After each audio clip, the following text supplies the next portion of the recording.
Hello, everybody. This video is unimportant to really most people.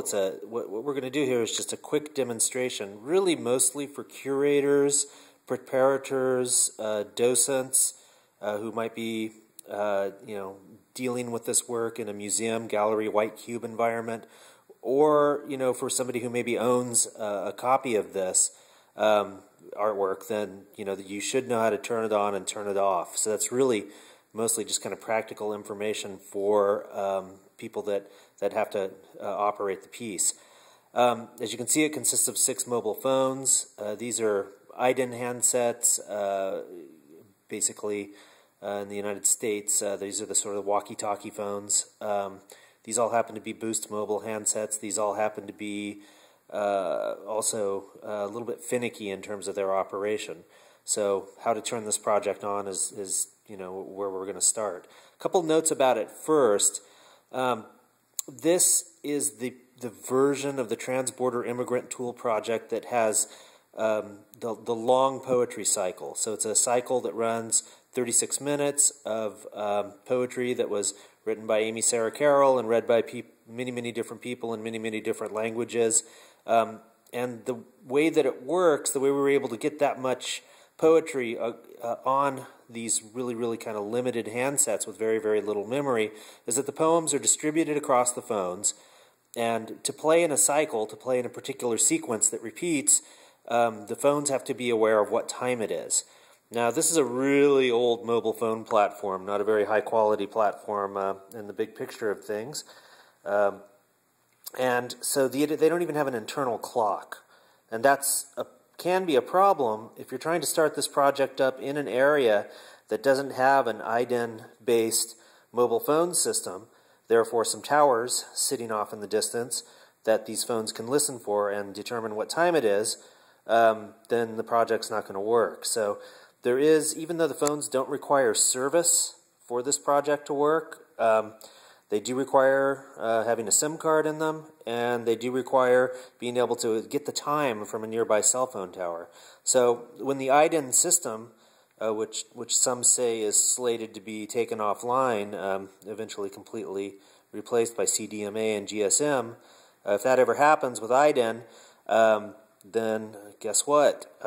This project isn't going to work anymore because the phones won't know what time it is and they won't be able to sequence the sounds, in which case this could just descend into a visual-only project in terms of this particular version of the gallery demo version of the Transborder Immigrant Tool. So let's go ahead and with that note aside, let's go ahead and start it up. Now, what I've done in terms of the design of the software is simply set these phones up, at least in theory, so that you can go along one at a time and simply start them.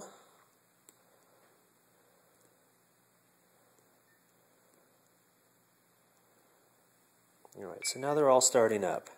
We'll go back and look a little bit at the first one that I started. And a couple things to note.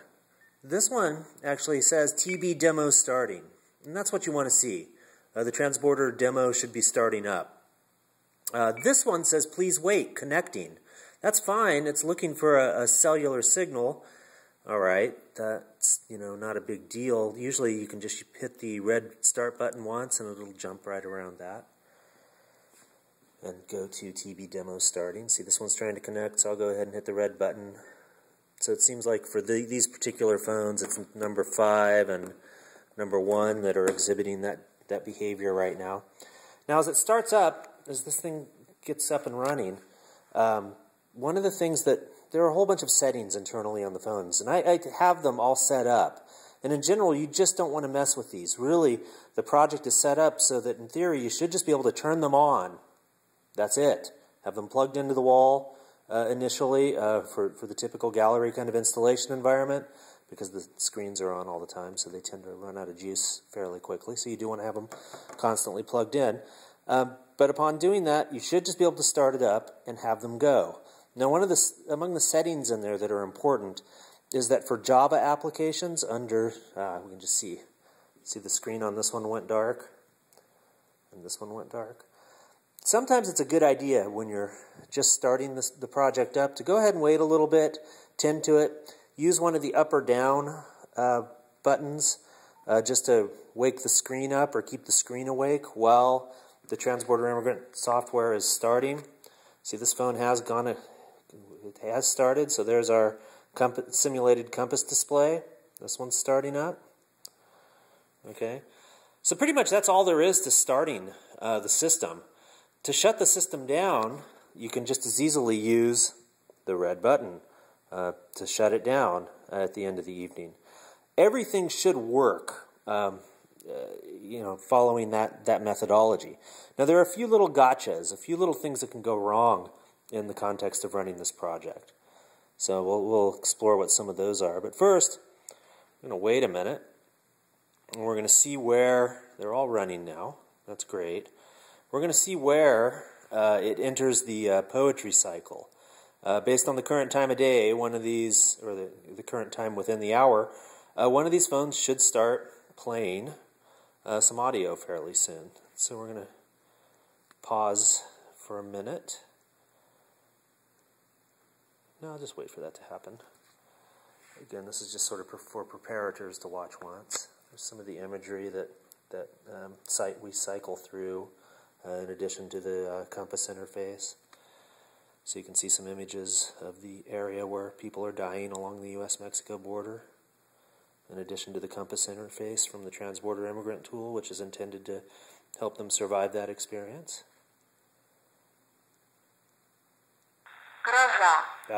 Here we go. Гроза может показаться облегчением для пригретого солнцем и испытывающего жажду. Но проливные дожди... So, there it's reading one of the poems, this one in Russian. I want to show you one of the big gotchas, and sometimes people who are looking at this work in the gallery will go ahead and touch the phone, and they shouldn't. You shouldn't let people touch the project at all. But anyway, notice that there's a mute button down here, or a speaker button. Now, we don't have audio anymore. And now we do. So that's one of the real gotchas in this project. If you're not hearing all the poetry, and all the poems are just separated by, 13 seconds or so. So if you're not hearing any audio from this piece, or from one of the phones, or you hear long gaps, it's very likely that one of the phones is not playing. In which case, it can be a little bit of a trick to figure out which one's not making noise versus which one is making noise. But you just have to kind of listen to them for a little while and say, hey, I haven't heard, the fourth phone run in the last half hour. Then you want to take the opportunity to turn it back on. That's the main gotcha. There really isn't much of anything else. If you do want to get access to, because the phones do... Here we go. I'll pause that or mute that for a second. If you really do need to get access to the operating system underlying this, because it does actually start up automatically, all the phones are set to start the TB demo automatically. All you have to do is wait until it's on the compass interface and then hit 258, and that'll stop the software from running. That's the quit command. That lets you go into the menu and do a variety of things, including play with some of the settings. But like I said, I have this typically set up when I send it out. So unless somebody's messed with it, you shouldn't have to do this.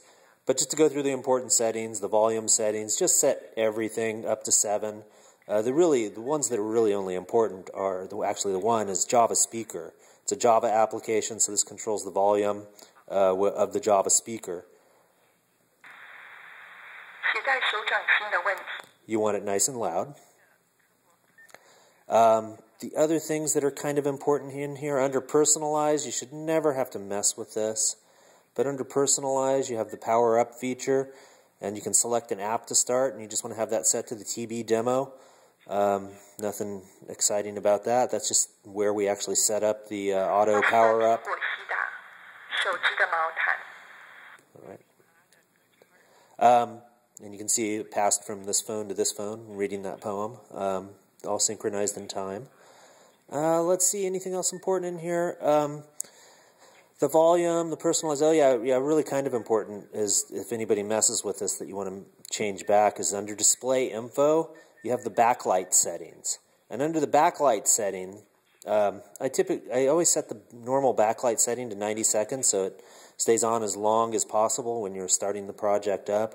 But Java timer is the other important one here. It has to be set on continuous for the Java timer. And that's why the backlight stays on all of the handsets while that Java application is running. So we do want the backlight on for this project. So that's basically it. Like I said, starting and starting the phone, stopping the phone should allow you to cycle the project up and cycle the project down when it's not ready to be run. If you don't get the auto start, you can go under the Java application menu, which is the games menu.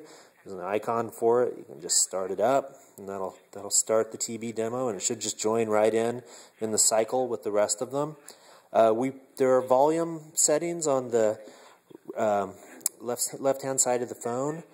Typically, we like having these turned all the way up in most of the installation environments where it's set up. It's contextual. It's contextual, so when you're adjusting the volume with the Java application running, you're actually adjusting the phone's Java application volume. So that's an important thing to bear in mind. Have the application up before you're adjusting the volume. If you turn it all the way down, you won't hear the phone, and that'd be a similar situation to having it muted. Okay, I hope this helps. I know that's kind of a lot of information and that I was just kind of bringing up from memory in this case. But I think that'll help anybody who owns this or is curating this or needs to teach some docents in terms of the care and feeding. This should work for you.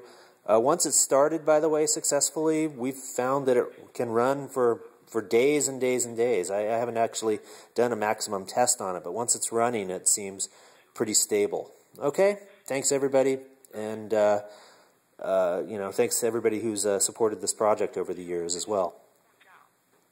一个埃及密西根州一个教堂的地址，一束法术，一把锁和一只钥匙，只见折叠整齐的换洗衣物。